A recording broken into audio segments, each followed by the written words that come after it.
დღევანდელი დღევანდელი გაკვეთილის საკითხი იყოს ის მთლიანი სამუშაო სფერო, სადაც შეიძლება დღესაც ძანდებოდით. და ყველა იმ საკითხების შემდეგ, რაც ბოლოს გავიარეთ, ეს იყო სახიფათო ქიმიური ნივთიერებები, მათთან მანიპულირება და სულ ბოლოს ეს იყო მაღლების სამუშაოები ასევე. ამის შემდეგ ის გარემო მთლიანობაში წარმოადგენს მანქანა დანადგარებთან სწორ დამოკიდებულებას, ნაწილობრივ ზოგიერთ მათგანთან შემოხებლობა ჰქონდა, თუმცა დღეს მინდა რაღაც საერთო ხედვით გავიაროთ თუ რას წარმოადგენს შრომის უსაფრთხოება, რა კონდიციაში არა თუ ჩვენთან საქართველოს თვალსაზრისით, არამედ რას მოიცავს მანქანა დანადგარებთან სწორი ოპერირება. ერთ-ერთ შეხვედრაზე, საწყის შეხვედრებზე ჩვენ თქვით, რომ დღევანდელი დაზგები და დანადგარები გაცილებით უსაფრთხო მოწყობილობებად ითვლება, ვიდრე ადრეული გამოყენების ჩარხები, დანადგარები, თუ ეგრეთ წოდებული რობოტებიც. მე რამდენადაც მახსოვს, ძველი დანადგარები რამდენიმე ოპერაციისთვის იყო განკუთვნილი და შესაბამისად მაღალი დონით უსაფრთხოების დაცვა ცოტა გართულებული იყო. დღეს უპირატესობა ის არის, რომ თითოეულ მანქანას, თითოეულ ჩარხს აქ ერთი სრული ან სულ რამდენიმე ოპერაციის გამართვის უნარი და შესაბამისად შრომის უსაფრთხოება და ოპერატორის უსაფრთხოება უპირველეს რიგში არის დაცული, რადგან ყველა დანადგარი ხელსაწყოელი არ არის კი იგება მხოლოდ იმისთვის, რომ მომხმარებელისთვის იყოს კომფორტულად მოსახმარებელი და გამოსაყენებელი და დაცვის მაქსიმალური საშუალებები იყოს ზედდატანილი. მანქანა დანადგარებთან მიმართებაში ზუსტად ის აუცილებელი პრინციპია დაცული, რაც ჩვენ ამ ხნის განმავლობაში თეორიული თვალსაზრისით ვისაუბრია, ანუ ინტელექტუალური პერკეტი შრომის უსაფრთხოებაში ეს არის ის ხუთსაფეხურიანი დაცვის სისტემა, რომელთაგან ერთ-ერთი მაინც უნდა იყოს გამოყენებული სამუშაო პროცესის დროს. ეს არის საფრთხის გამორიცხვა, საფრთხის ჩანაცვლება, საინჟინრო კონტროლი, ადმინისტრაციული კონტროლი და ყველაზე ბოლოს ეს არის ინდივიდუალური დაცვის საშუალებები. სახელმწიფოს მიხედვით, რასაც ახლა ჩვენ ეცდებით რომ ჩავიკითხოთ, ასე ვთქვათ, თუ მოკლე შეფასებას გავაკეთებთ, მთელი სახელმწიფო მიძღვნილია იმაზე, რომ მანქანა დანადგარებისთვის დღეს უსაფრთხოების ყველაზე ეფექტური საშუალება ეს არის საინჟინრო კონტროლი და პროცედურები, ეს იგივეა, რაც ადმინისტრაციული კონტროლი. იმიტომ რომ მანქანა დანადგარები ასრულებენ მაღალი საფრთხის შემცველ სამუშაოებს და ეს გულისხმობს რას? ჩანაცვლება, გამორიცხვა, სხვა სამუშაოთი შეუძლებელია.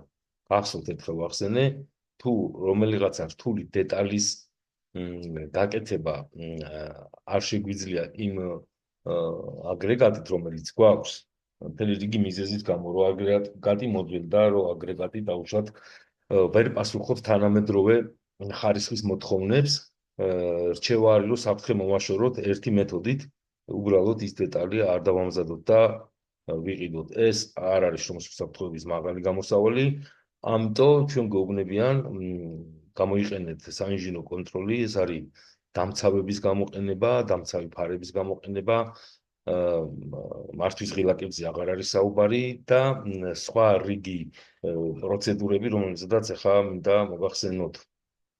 მოკლედ უპირველესი, რასაც დამსაქმებელს დღეს ამ საკითხებთან მიმართებაში ურჩევენ, ეს არის სწორი დიზაინის შერჩევა.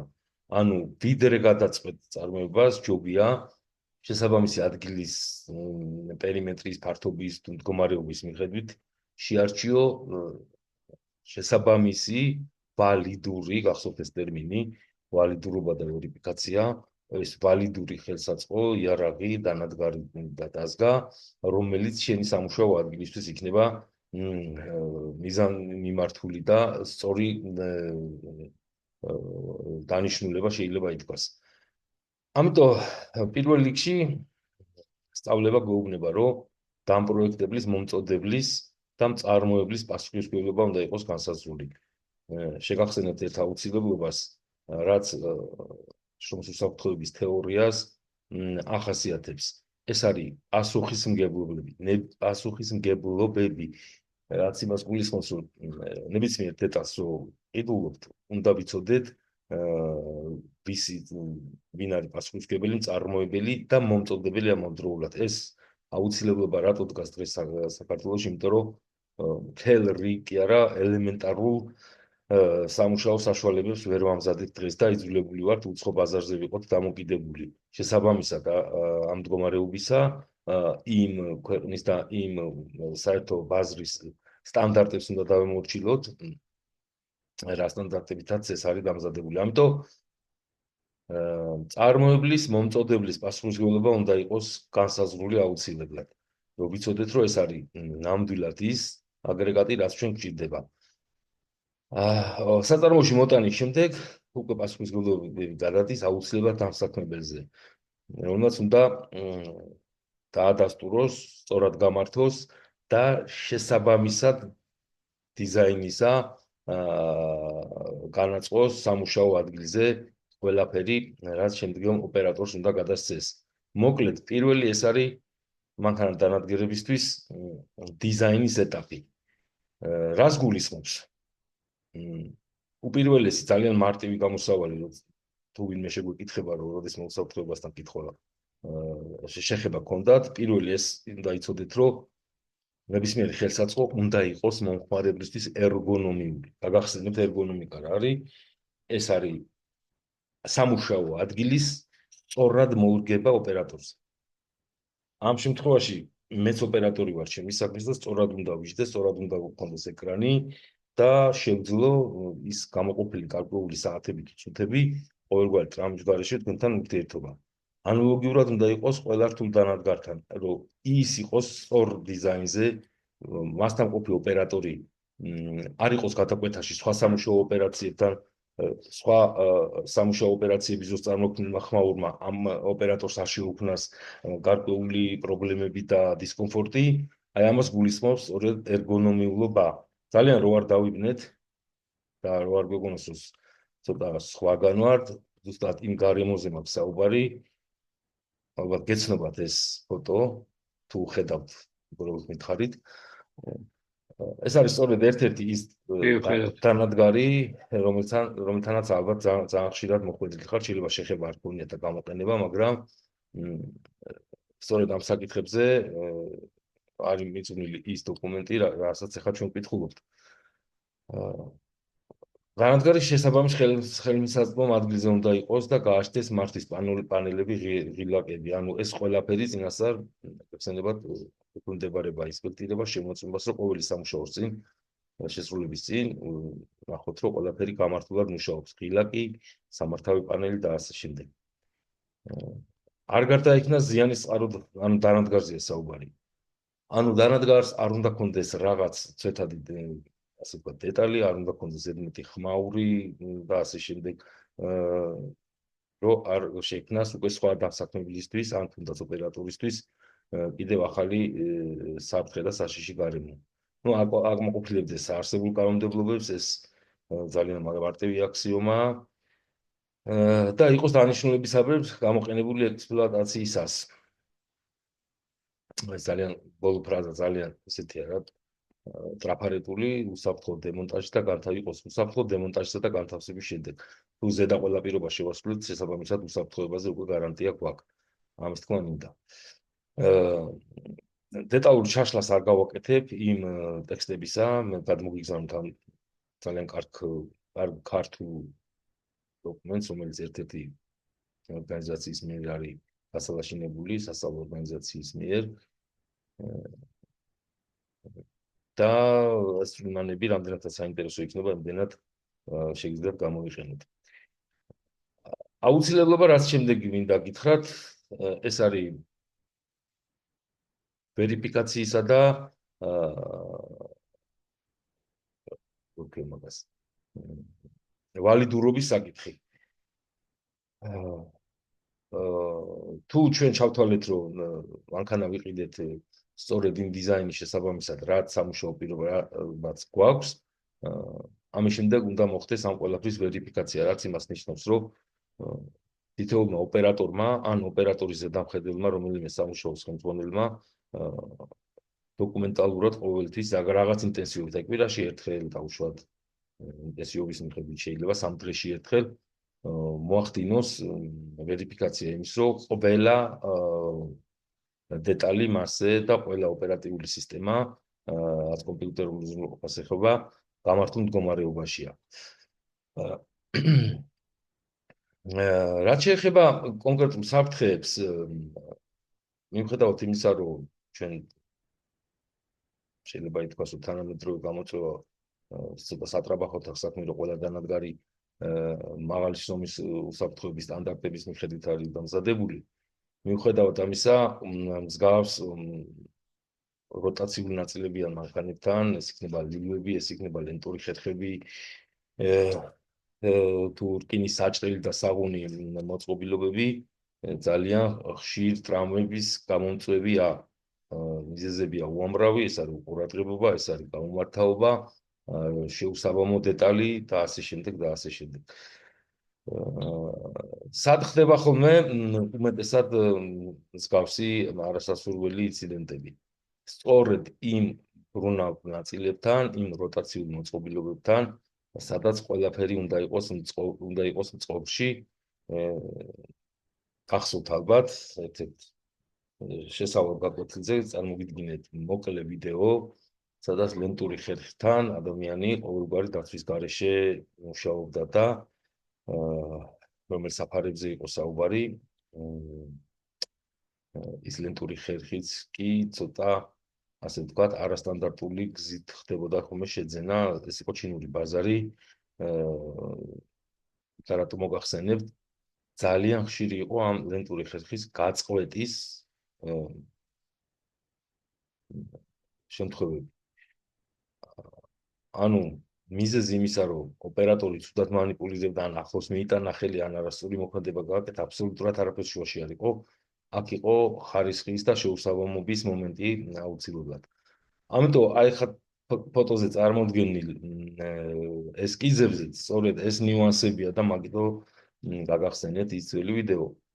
ნებისმიერი ჯაჭვი, ნებისმიერი სხვა დეტალი თუ შესაბამისი არ იქნა იმ მოწყობილობისა, რომელზედაც მუშაობთ, ყოველთვის მაღალი საფრთხის ქვეშ დაგვაყენებს ჩვენს და ოპერატორსაც, იმიტომ რომ რაც არ უნდა სწორად იქცეოდეს ადამიანი და რაც არ უნდა ეკიპირება ეკეთოს, თუ ინციდენტი მოხდა, ნაკლები შანსია, რომ დაზიანების გარეშე ჩაიაროს ამ ყველაფერმა.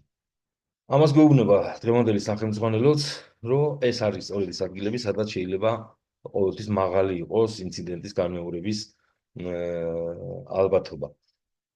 მანქანა დანადგარების როტაციულ ნაწილსა და ფიქსირებულ სტრუქტურას შორის ადამიანის სხეულის რაღაც ნაწილის ამ მთლიანად ტანის მოყოლად შეიძლება მოხდეს.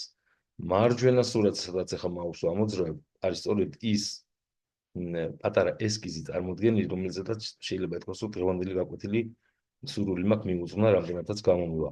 მეგობრებო, ეს გახლავთ სწორედ ის ესკიზი, რაც ახასიათებს ჩვენ სამუშაო გარემოში იგივე რკინის საჭრელ გილიოტინას, იგივე სატვიფრ მოწყობილობას და ლითონის ფურცლების საღუნ დანადგარს. აი ეს პრინციპი ხდება ყველგან. ეს კონკრეტულად საღუნი დანადგარის ესკიზია თუ არ ვცდები. აი ამ ადგილზე ხდება ლითონის ფირფიტის განთავსება და შესაბამისი ფორმის მიცემა. ანალოგიური პრინციპი აქვს გილიოტინასაც. ჩვენ გილიოტინა ასე თუ ისე დავახასიათეთ და აღარ მინდა ჩაუბრუნდე. აი ამ საფრთხიდან საფრთხის წინააღმდეგ რა დაცვის საშუალება შეიძლება დღეს მოვიპოვოთ, ზოგადად რა საშუალება არსებობს, ამის შესახებ მინდა ვისაუბრო. ასევე სხვა მსგავსი სხვა მსგავსი მოწყობილობების ის როტაციული და სახიფათო ადგილები, რომელიც ესკიზებზეა წარმოდგენილი. აი ეს ერთ-ერთი რობოტია, ეგრეთ წოდებული, ესეც დანადგარი, სადაც მოძრავი მოწყობილობა კედელთან ყავს ადამიანის ფიგურა დაზიანებული, ასე ვთქვათ. პირველი რითაც ჩვენ შეგვიძლია ყველა დასაქმებული დავიცვათ, ეს არის გამცავი საფარები, რომელიც გარკვეული შემთხვევითობის პრინციპით კი არა, ძალიან ზუსტი შეიძლება ითქვას, საინჟინრო კონტროლის გათვალისწინებით შეიმუშავა კაცობრიობამ და სხვადასხვა ქვეყნის სტანდარტებმა მოგცა საკმაოდ დახვეწილი შედეგი. ეს გახლავთ ცხრილი, რომელიც კარნახობს თუ რა სახის დამცავი საფარი, რა განლაგებით უნდა იყოს ყველა საშიშ პერიმეტრთან. საშიშ პერიმეტრს გულისხმობ დანადგარის იმ ზონას, სადაც როტაციული ნაწილი, ამ ჭრელი ნაწილი მოძრაობს. ეს იქნება გილიოტინის დანა, თუ ეს იქნება ვენტური ხერხის მბრუნავი ადგილი. ნახეთ, წარმოდგენილი ესკიზზე განმარტებულია, რა თქმა უნდა, ამ ციფრებზე არც მოთხოვნა აქვს ვინმეს ზეპირად ვიცოდეთ, უბრალოდ პრინციპები გვინდა, რომ მე მინდა პირადად, რომ პრინციპები ბევრმა დასაქმებულმა და დამსაქმებელმა ამ საკითხზე იცოდეს. ნახეთ, ეს კლავის ქვემოთ არსებული პატარა შავი ზოლი ეს წარმოადგენს სწორედ იმ დაცავს საფარს. საშიში ზონა აი ამ რუდის ხელმარჯვნივ ჩავთვალოთ, რომ მდებარეობს. თუ რა სიგრძის და რა სიმაღლის უნდა იყოს დამცავი საფარი, სწორედ ეს გაანგარიშებაა წარმოდგენილი მოცემულ ცხრილზე. ეხლა კიდე მეორე უფრო დახვეწილი ესკიზი მინდა გაჩვენოთ, გონივრულად დასაშვებით წვდომის მრუდი. აი ეს მრუდი არის უფრო შთამბეჭდავად გამოყვანილი, აქ პატარა ხელის მოყვანილობა, ამის იქეთ უკვე წარმოადგენს საშიშ ზონას, სადაც ადამიანს ფიზიკურად წვდომა არ უნდა ჰქონდეს.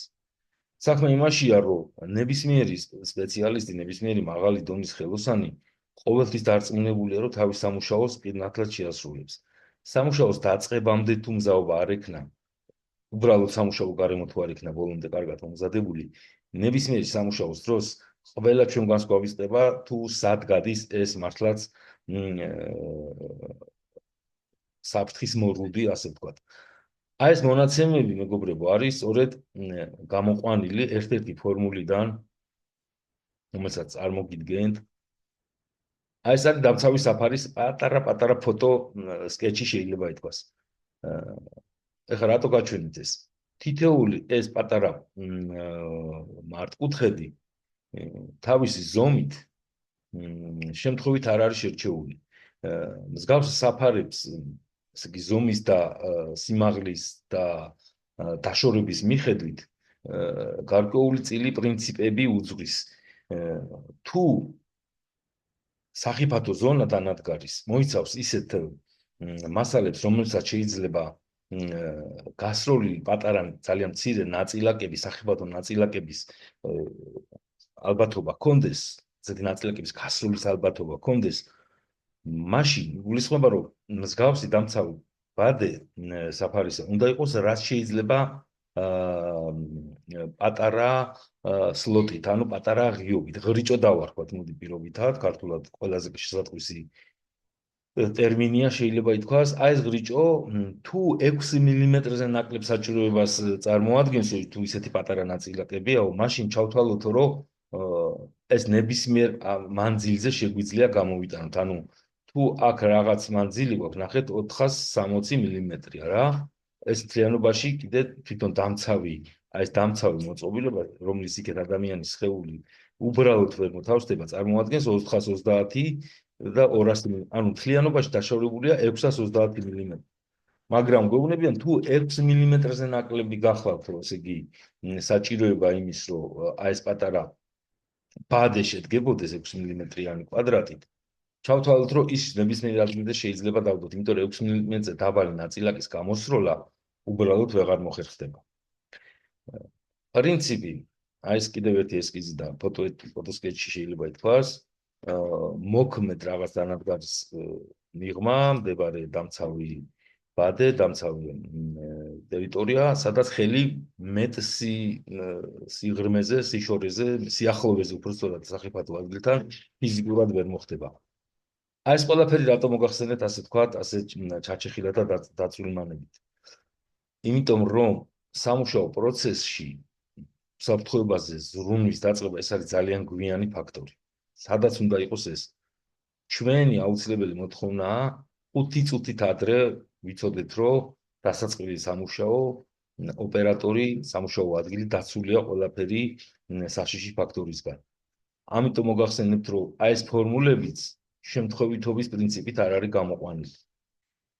ნახეთ, ამ ღიობების ზუსტ არითმეტიკაზე აქვს ერთ-ერთ ძალიან, ასე ვთქვათ, დახვეწილ ორგანიზაციას წარმოდგენილი, რომელიც თვითონ არის შემხებლობაში მსგავსი დანადგარების ექსპლუატაციაზე და გვეუბნება 6 მმ-იან ბადის შესახებ მოგახსენებთ.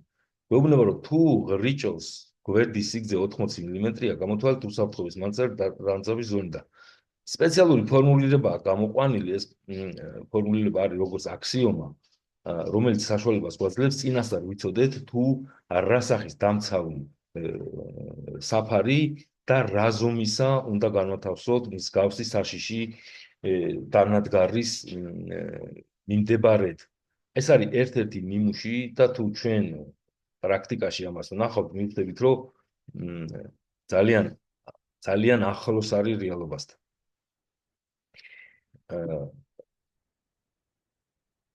მოკლედ ეს ცხრილი ძირითადად დავიწყე ამ პატარა სახელმძღვანელოს გარჩევა.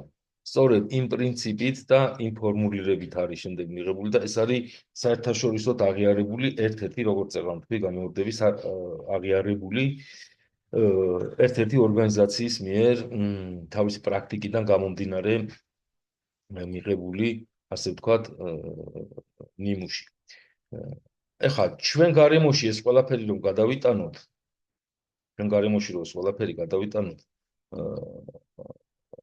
ძალიან პირდაპირ მნიშვნელობით ცოტა რთულია, იმიტომ რომ ჩვენ ცოტა სხვა სახის დანადგარებთან გვაქვს საქმე, მაგრამ ის რაც დამცავი საფარის პრინციპზე მოგახსენეთ, ძალიან მარტივად ჩანს ჩვენს მიერ გავლილ გილიოტინის მაგალითზე.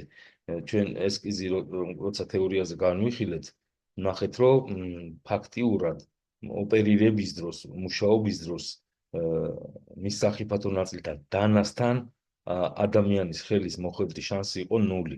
იმიტომ რომ ადგილზე და თუ კიდევ ნახავთ და ის სახელმძღვანელო რაც ამ გილიოტინას ეძღვნებოდა, სწორედ მაგას გვეუბნება, რომ ის დამცავი ფარი იმდენად წვრილი პატარა გამტარი ღიობებით, ღრიჭუებით არის დაცული, რომლის იქეთ ადამიანის თითის მოხვედრის შანსიც კი არ მოხდება, რაც უნდა სამუშაო შესრულდეს და რაც უნდა არასწორად მოიქცეს ოპერატორი.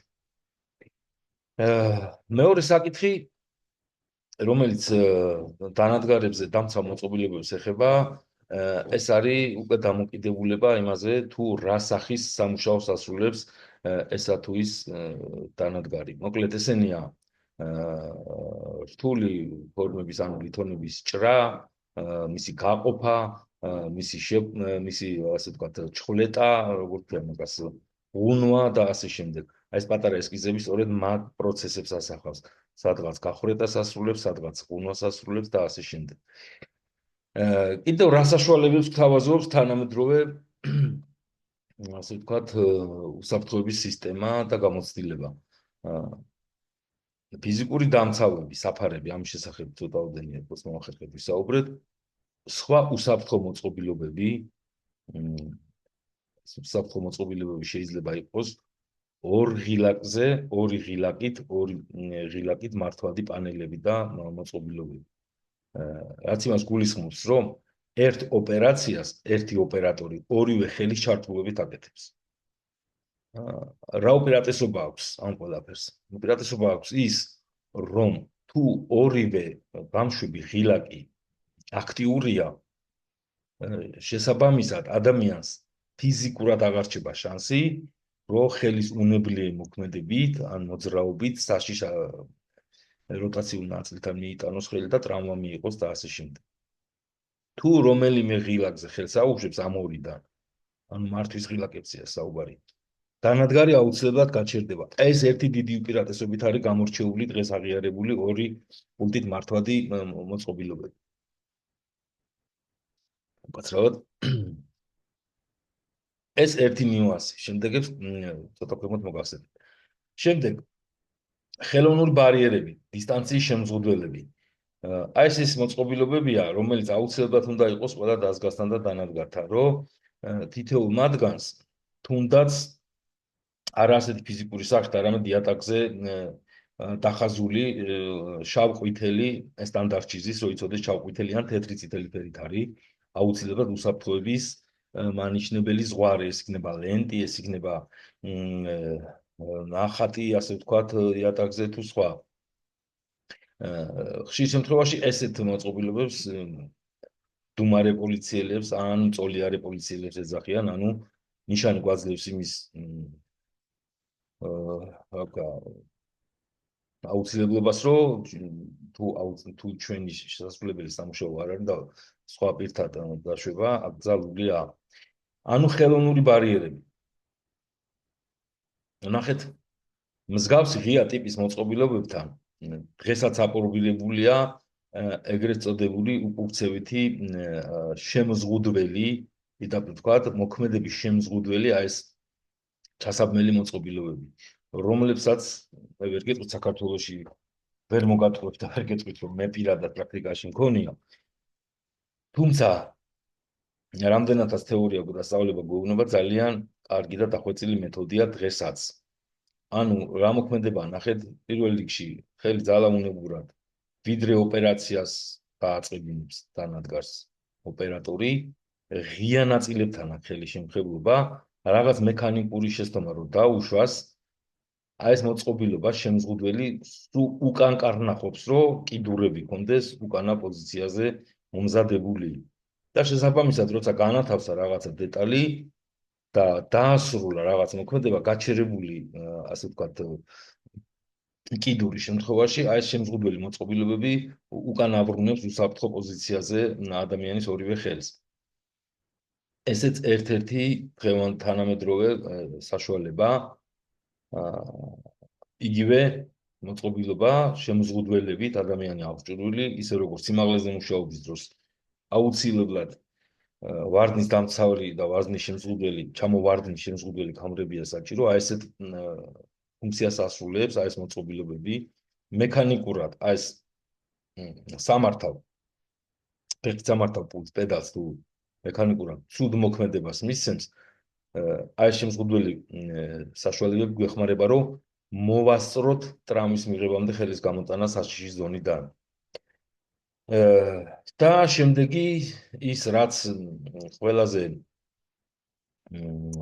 ასე ვთქვათ მაღალი სტანდარტია დღევანდელი მანქანა დანადგარებისთვის ეს არის ფოტოეფექტური სენსორული დაცვა ეგრეთ წოდებული. მე ვეცდები ახლა პატარა GIF ანიმაცია წარმოგიდგინოთ თუ მოახერხე და თქვენს ერთად თუ შევძელი მაგის გაშვება, ისე რომ თქვენს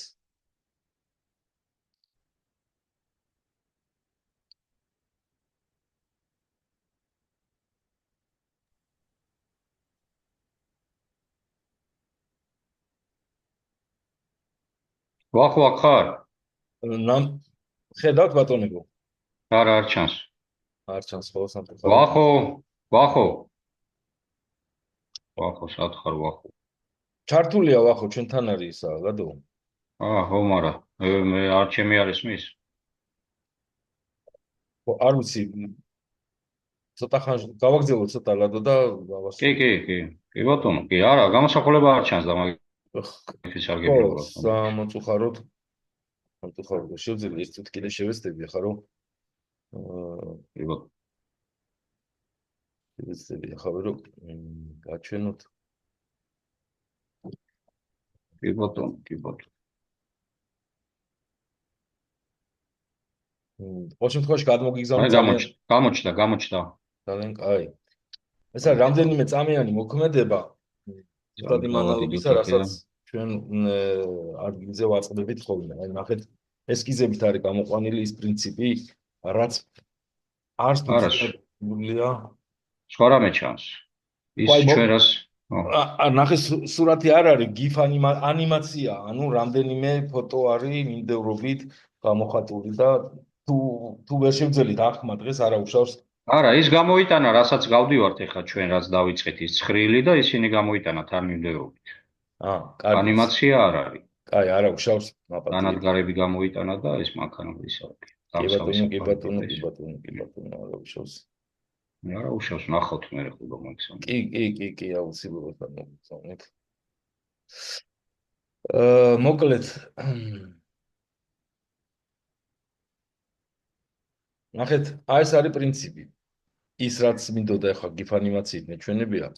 აი ეს გახლავთ იმ სენსორული ფოტოეფექტური დაცვის პრინციპი, რაც იმაში მდგომარეობს, რომ კონსტრუქცია კი არ ჩანს. იგივე დარჩა რა, ის გამოსახულება, ესე იგი ჩაშლილი ის ცხრილი, შემდეგ word ფაილი მანქანა დაანგარების შესაძლებლობა. თავიდან შევხედეთ. ხო, ის არის გაყოლებული. აი, ახლა გაჩვენებთ. აი არა ლადო, რომ ესე აქტიურად კი, ეხავე. ჰორიზონტზე გაიშალა უბრალოდ ის ჩამონათვალი, რაც იყო ვერტიკალზე, ახლა ჰორიზონტზეა გამოტანილი. კარგი.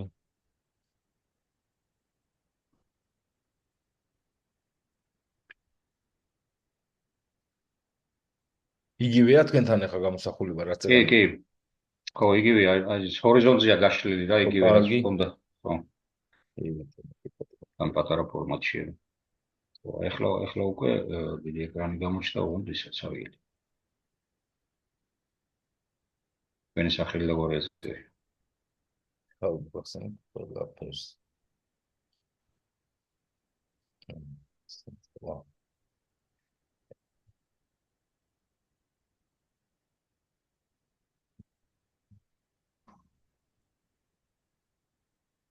ეს კოპი გამოგიტანა.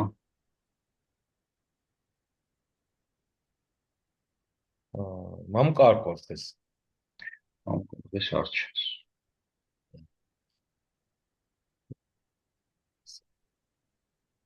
კარგი. ნახეთ. ხო. აი ნახეთ ეს პრინციპი. შეიძლება თქვა ძალიან მარტივი საკითხია.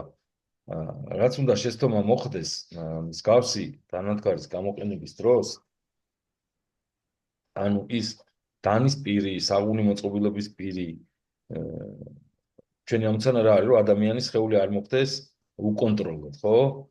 ნახეთ, როცა იწყებს მუშაობას ეს სენსორული მოწყობილობა სამ ლაზერულ გამონათებას აკავშირებს ერთმანეთთან. მოქმედების დროს, როცა დანადგარი ჭრის ან ღუნის პროცესს ასრულებს, სამივე ფოტოელექტრული სხივი ერთდროულად პარალელურ რეჟიმში აკეთებს მოძრაობას დანადგარის შესაბამისად, დანადგარის საღუნის აჭრილი მოწყობილობის დეტალის შესაბამისად. თუ მოხდა, რომ სამივე ოპერირების დროს ერთ-ერთ მათგანთან ოპერატორმა შეცდომით უკონტროლოდ მოახდინა ხელის მოძრაობა იქ, სადაც არ ესაქმება იმ წამისთვის, აუცილებლად ერთ-ერთ უახლოეს, აი ეს ნიმუში მაგას მიგზავს. ერთ-ერთი სხივი ვერ აღწევს დანიშნულების ადგილზე. დანარჩენი ორის ჩართულობა ნიშნავს, რომ რაღაც არასწორად აქვს მოწყობილობას და თუ ეს ყველაფერი გამართულია, ავტომატურად ისჩება დანადგარის მოქმედება. იმ დამცავების, იმ მთელი რიგი გამოხმების შემდეგ, თუ ჩვენ ვერ ვახერხებთ, რომ ოპერატორი კიდევ უფრო მეტად ყავდეს დაცული და გვაქვს ისეთი მოწყობილობა, რომელსაც დამცავ საფარს უბრალოდ ვერ მოუხერხებთ და ვერ დავუყენებთ, იმიტომ რომ საღუნ მოწყობილობამდე რაღაცა ლითონის ფუნქციები იქნება და სხვა საშუალება აუცილებლად შამ უნდა მიიტანოს დადოს თავის განათავსოს თავის ადგილზე. იქ რომ ხელის მოძრაობა არ მოხდეს და უკითხავად, თანამედროვე ყველაზე დახვეწილი, ყველაზე მაღალი დონით დაცვას წარმოადგენს სწორედ ეს ფოტოეფექტური სენსორული მოწყობილობები. უბრალოდ მარტივი პრინციპი მინდოდა გამეცნო, რომ შეიძლება ძველ, ასე თქვათ, ცოტა მოძველებული სტილის დანადგარს არ კონდეს იმის გამო, რომ იმ 10 წლის წინ თუ 15 წლის წინ მსგავსი რაღაც დაცვის საშუალებები არ იყო ადაპტირებული. დღეს გვეუბნება თანამედროვე სწავლება და სხვათა შორის ქართული კანონმდებლობაც ამაში ხელს გვიწყობს. არის მთელი რიგი დადგენილებები, რომელიც გვაძლევს საშუალებას, რომ თუ რომელიმე სრული სამუშაოს პირობები დაქვემდებარებულია იმ სტანდარტთან, რომელ ქვეყანაშიდაც ეს მოწყობილობა იყო შეძენილი, იმ სტანდარტის მიხედვით შეგვიძლია, არის სპეციალური დადგენილება კიდევ ერთხელ მეორდები, იმ სტანდარტის მიხედვით ვიხელმძღვანელოთ ეს იურიდიულად რო იყო ყველანი გამართული და ამავდროულად ეს იურიდიული გამართულება აუცილებლად გვაძლევს იმის საშუალებას, რომ თუ ინტუიტორიალით იმ სახელმძღვანელოთი ვიხელმძღვანელებთ, რაც ჩვენს თანამედროვე დაზგა დანადგარსთან ახლავს, აუცილებლად მივალთ მაღალი დონის დაცვამდე და იმ კონდიციამდე, რომ ყველა ოპერატორი იქნება მაქსიმალურად დაცული უბედური შემთხვევისგან. რატო მოგახსენა? დაუშვათ იმ შემთხვევაში, თუ ჩვენ რაღაც მოწყობილობა, იგივე ჩაბიციკლები შეიძლება ითქვას და ლენტბურგერს შეგახსენებთ, რაც პატარა ფრაგმენტი გაჩვენეთ ადრე. თუ ისეთი მოწყობილობა, რომელიც 20 წლის წინ, 25 წლის წინ არის შეძენილი და ბოლომდე ცვეთას არ ექვემდებარება, მუშა მდგომარეობაშია, მაგრამ არ აქვს დაცვის სტანდარტი, გვაქვს საშუალება და გარკვეული მორალური ვალდებულებაც, რომ მსგავსი მოწყობილობები, ესეთი სენსორული დაცვის საშუალებები ზედ დავაყენოთ. ეს არც მუშაობის პრინციპს არ ღვევს, არც იმ დანადგარის გამოყენების პრინციპს არ ღვევს და გამოწვევასთანაც ვარ ძალიან გამართულად ამის თქმა მინდა. შემდეგი რაც ხო ეს ვერ გავშალეთ სამწუხაროდ მოკლედ მე იმის მოხსენება მინდოდა რომ აი გამოჩნდა იმის მოხსენება მქონდა ხო იმის მოქმედება იმის აფიშირება მინდოდა დღეს რომ მიუხედავად იმისა რომ ერთ შეხედვით ჩვენ სამუშაო გარემოში გარკვეულწილად არის უსაფრთხოების ნორმები დაცული, არის მთელი რიგი დეტალები და ნიუანსები, რომელიც გაადახედავს ექვემდებარება შეიძლება ითქვას. მე აღარ მოგახსენებთ დღეს მის შესახებ ლაზერული ჭრის აპარატის შესახებ, ეს აპარატი აუცილებლად უნდა იყოს დიელექტრული კედლის მიღმა, რაც იმის საშუალებას მიცემს, რომ სხვა სამუშაო პროცესში მყოფი ადამიანი სპეციალური სათვალის გარეშე არ იყოს ულტრაისფერი და რადიაციული გამოსხივების ქვეშ, რასაც პლაზმა წარმოადგენს. ანალოგი შემიძლია ვთქვა ამ პატარა მოწყობილობასთანაც, რომელსაც აუცილებლად გააჩნია ავტომატური გამთვისშელი წითელი ღილაკი, აუცილებლად გააჩნია მოქმედების პედალი და ასე შემდეგ, თუმცა იმის გამო რომ ინტენსიური გამოყენება მე მაინც მგონია რომ სენსორული მოწყობილობა უნდა დაინერგოს. ოღონდ აქ ძალიან სირთულეა მსგავს სიტუაციებში და რას ვგულისხმობ. დანერგვა არ არის მარტივი პროცესი. იგივე სენსორული მოწყობილობა ვერ დავამზადებთ, ასე ვთქვათ, საქართველოს ფარგლებში და აქ ვერ ვართ განებილებული ვიქნებით სიტყვაზე მსგავს სიტუაციაში შევისყიდოთ. მომწოდებელი რამდენად იქნება გარანტიის მომცემი და პასუხისმგებელი უსაფრთხოებაზე, იმის გამო რომ სხვა დანადგარისთვის სხვა დეტალი უნდა ვიყიდოთ, აი ეს ცოტა სირთულეს წარმოადგენს. ეს რაც ეხებოდა მანქანა დანადგარების გარკვეულ მიმოხილვას პლაზმის შესახებ ეს არ მინდა თავი შეგაწყინოთ, ასე ვთქვათ. შემდეგი ამ მოწყობილობების მიღმა ეს არის შედუღების ოთახი და ჩვენ ქიმიურ უსაფრთხოებაზე საუბრის დროს საკმაოდ ბევრი თქვით და მასალები მე მგონი არ გადმომიგზავნია, მაგრამ საკმაოდ ისე დატვირთულად გვაქვს მასალები. თეორიის გამოყენების პრინციპი ქიმიურ უსაფრთხოებას შეესაბამება და თუ რას წარმოადგენს манипулირება მაღალი წნევის ჭურჭელთან და ქიმიურ სახიფათო ნივთიერებებთან ამის შესახებ საკმაოდ ვისაუბრეთ. შეხსენების რიგში მინდა შემდეგი საკითხი, რაც თქვა, ეს არის სამღებრო სამუშაოები შესახებ, ამაზედაც ძალიან მოკლედ მოგახსენეთ. და აქაც ანალოგიური პრინციპია, აუცილებლად გასათვალისწინებელი.